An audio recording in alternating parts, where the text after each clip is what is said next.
You don't have to do a do-over to see what else you can learn. You epitomized a trauma end cycle, which is, okay, things have kept repeating so that I know that I can handle myself in that kind of situation. And you handled yourself in those situations. Now you don't have to have that happen again.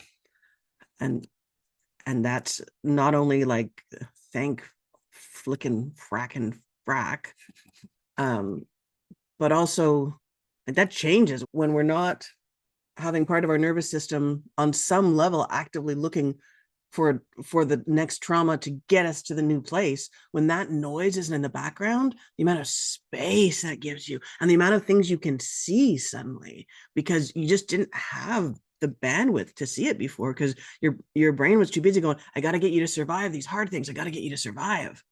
That's just a whole new ball game. And a ball game that doesn't happen by accident. Yeah. You had to choose that. You had to choose to look for the life affirming thing and the thing that had some light and the thing that you could appreciate, regardless of how small it was.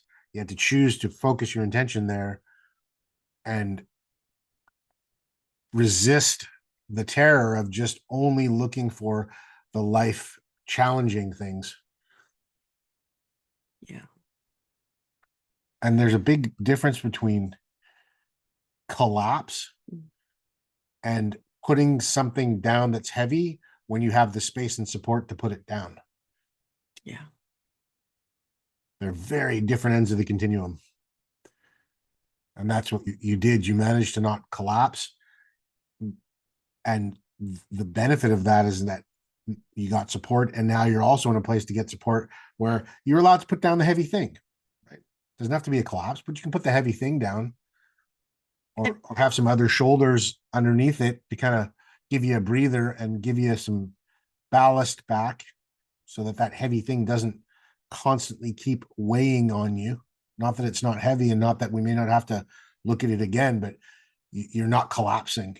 And that's what opens up the door for you to get the support to just have the space to put the heavy thing down for a minute and take a rest. And it's still grocery bag syndrome because it was still a heavy thing. So you still want to get the rest, but also it gives you the space to go. I mean, I use the term grocery bag syndrome because I always was the person going, beans were on sale, so I bought 30 cans because they were an incredible price. And I'm carrying them in one go round in 2 plastic bags back in the days of plastic. And at a certain point, like my trauma end cycle, which again, like always, thank you for understanding that I'm not saying this is the same thing at all. We're simply looking for the analogy. Like at one point I went, you know what? I got them up like it into the elevator and out of the elevator. Screw this. I'm just taking them one bag at a time down the hall. Like there's still a heavy thing to deal with, but when you give yourself permission to change how you deal with it, it just gets easier. Right? Or I'm bringing the cart from the car, or I'm calling Dana. Like I'm not doing this to myself again the same way.